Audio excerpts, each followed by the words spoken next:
Assalamualaikum warahmatullahi wabarakatuh. Perkenalkan, nama saya Alzulil Azlia. Saya mahasiswi dari Fakultas Ilmu Perguruan dan Ilmu Pendidikan Universitas Pamulang, semester 3. Tujuan dari pembuatan video ini untuk memenuhi kebutuhan tugas dari mata kuliah perkembangan bahan ajar yang diampu oleh dosen Usul Lastri. Pembahasan kali ini saya akan menjelaskan dari kompetensi dasar 3.6 berjudul Integrasi Nasional dalam Bingkai Bhinneka Tunggal Ika. Dalam KBBI, integrasi nasional mempunyai arti politis dan antropologis. Integrasi nasional secara politis berarti penyatuan berbagai kelompok budaya dan sosial dalam kesatuan wilayah nasional yang membentuk suatu identitas nasional. Integritas nasional secara antropologis berarti proses penyesuaian di antara unsur-unsur kebudayaan dan berbeda sehingga mencapai suatu keserasian fungsi dalam kehidupan masyarakat. Pengertian dari integrasi nasional adalah integritas nasional bangsa Indonesia berarti hasrat dan kesadaran untuk bersatu sebagai suatu bangsa menjadi satu kesatuan bangsa secara resmi dan direalisasikan dalam satu kesepakatan atau konsensus nasional melalui Sumpah Pemuda pada tanggal 28 Oktober 1928. Syarat integrasi ada 3. Pertama, anggota-anggota masyarakat merasa bahwa mereka berhasil saling membutuhkan satu sama lain. 2. Terciptanya kesepakatan konsensus bersama mengenai norma-norma dan nilai-nilai sosial yang dilestarikan dan dijadikan pedoman. Ketiga, norma-norma dan nilai-nilai sosial dijadikan aturan baku dalam melangsungkan proses integrasi sosial. Adapun ancaman dan tantangan integrasi, yaitu gerakan separatisme. Gerakan separatisme yaitu gerakan seseorang atau komunitas atau berkelompok komunitas yang tujuannya untuk menghancurkan, untuk mendapatkan kedaulatan dan memisahkan satu wilayah atau kelompok manusia yang dilakukan gerombolan pengacau.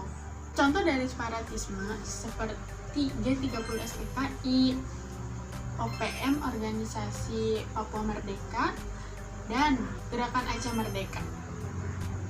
Yang kedua, berita hoax. Adanya berita hoax menimbulkan sesuatu yang tidak fakta sehingga terjadinya timbul fitnah di antara satu sama lain. Yang ketiga, terorisme. Adanya terorisme dapat membuat warga merasa terancam dengan adanya terorisme. Peredaran narkoba. Dengan adanya peredaran narkoba dapat mengancam generasi muda pada masa saat ini. Kemudian merupakan calon pemimpin bangsa. Apabila sudah terpengaruh penyalahgunaan narkoba, akan merusak semua struktur, baik itu di dalam bidang sosial, ekonomi, ketahanan nasional, dan pendidikan, karena akan mengubah daya pandang masyarakat sekitar. Penyalahgunaan teknologi. Pada masa pandemi saat ini, kita menggunakan media pembelajaran melalui teknologi. Namun, apabila anak-anak tidak adanya pengawasan dari orang tua, maka akan disalahgunakan internet tersebut. Maka akan mengkhawatirkan anak-anak untuk generasi yang akan datang. Untuk dari itu, cara menghadapi dari ancaman dan tantangan bela negara tersebut, kita bisa atasi itu semua dengan sikap dan perilaku kita sebagai warga negara yang dijiwai oleh kecintaannya kepada Indonesia berdasarkan Pancasila dan Undang-Undang Dasar 1945 dalam menjamin dan mewujudkan kelangsungan hidup bangsa negara menjadi warga negara yang seutuhnya dengan penuh kesadaran dan tanggung jawab, rela berkorban dan pengabdian kepada bangsa dan negara.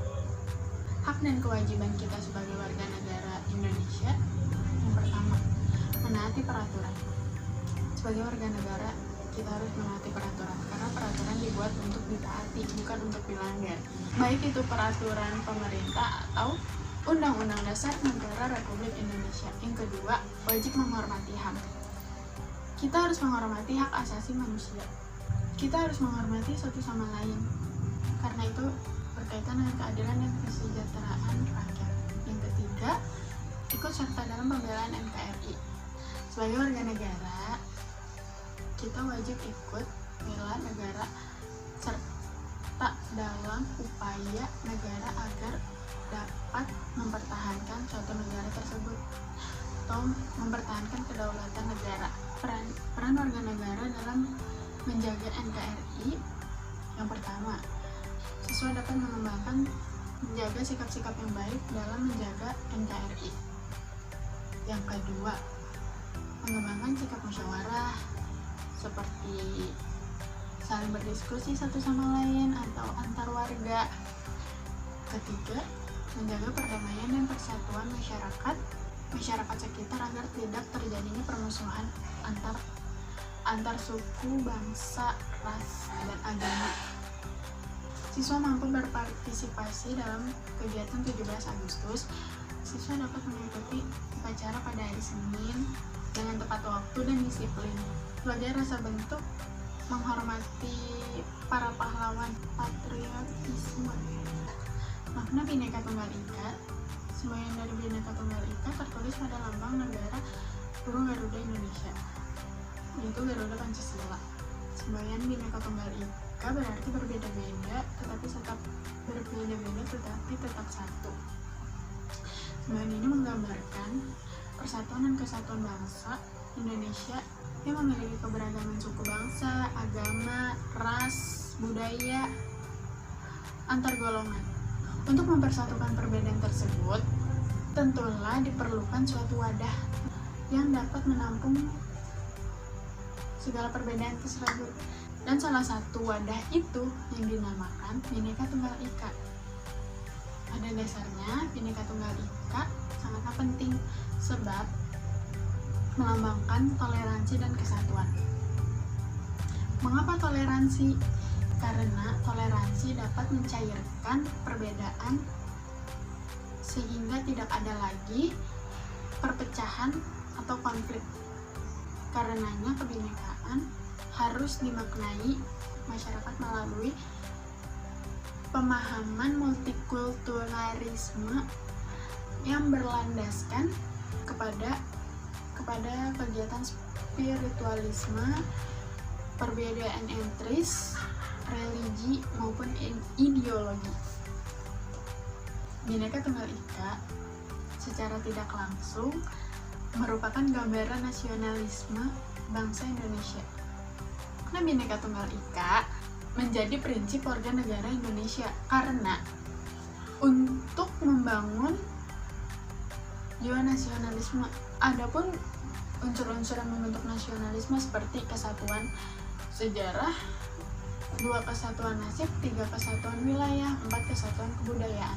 Contoh perilaku yang kita bisa terapkan dari Bhinneka Tunggal Ika diantaranya yaitu tidak diskriminasi terhadap siapapun. Yang kedua, berlaku adil terhadap siapapun, entah itu masyarakat, teman, guru, dan lain sebagainya. 3.